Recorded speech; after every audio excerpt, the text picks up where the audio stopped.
নমস্কার বন্ধুরা, শুভ সকাল। আমার সকল বন্ধুদের জানাই স্বাগত। আশা করি আপনারা সকলেই ভালো আছেন, সুস্থ আছেন।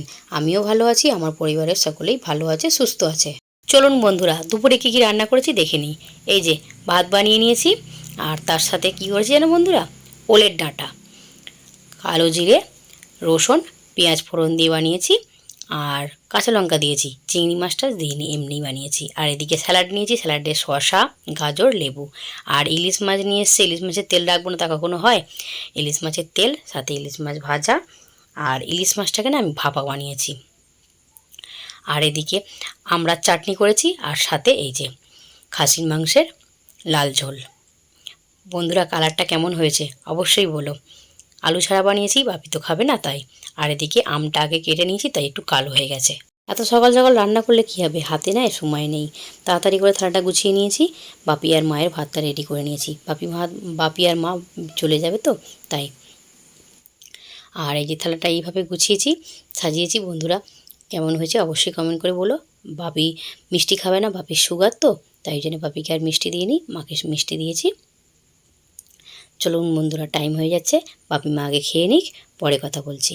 খাওয়া দাওয়ার পর 10 মিনিটও দেরি করে নে। এই যে মা গুছিয়ে রেডি হয়ে গেছে।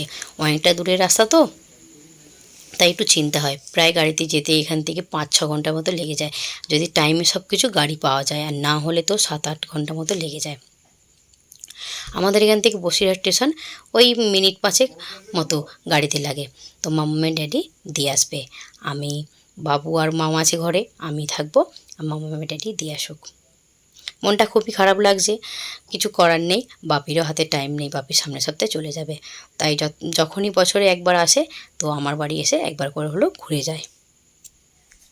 বাড়িতে যখন কোনো আত্মীয় স্বজন আসার কথা বলে, শুনতে বেশ ভালো লাগে, আসলেও বেশ ভালো লাগে। কিন্তু চলে গেলে না, ঘরটা মনটা খারাপ হয়ে যায়, বাড়িটাও ফাঁকা হয়ে যায়। একদম যেন কিছু ভালো লাগে না। মামসোনাও বেশ মনটা খারাপ করে বসে থাকে। বাপি আর মা চলে গেছে, মামার বাবুর মনটাও একটু খারাপ হয়ে গেছে।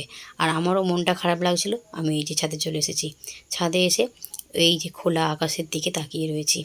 দেখ কী সুন্দর দেখতে, ভালো লাগছে তাই না বন্ধুরা? আর ঘরে থাকলেই না মনটা এতটাই খারাপ লাগে, কি বলবো বন্ধুরা। তাই জন্যে আর ঘরে বসতে পারলাম না, ওপরে চলে এলাম। বাবু সন্ধেবেলায় আঁকতে বসেছিল।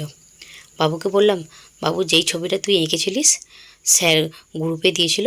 বাবুদের স্যার হচ্ছে যেই ছবিগুলো ভালো লাগে সেগুলো গ্রুপে শেয়ার করে। তো সেটাই একটু দেখাতো, বন্ধুদেরকে দেখাই কেমন হয়েছে। বন্ধুরা, আপনারাই বলুন তো কেমন হয়েছে আমার ছেলের আঁকাটা। ও এই যে আর একটা ছবিও এঁকেছে। কেমন হয়েছে বন্ধুরা, আপনারাই কমেন্ট করে বলবেন।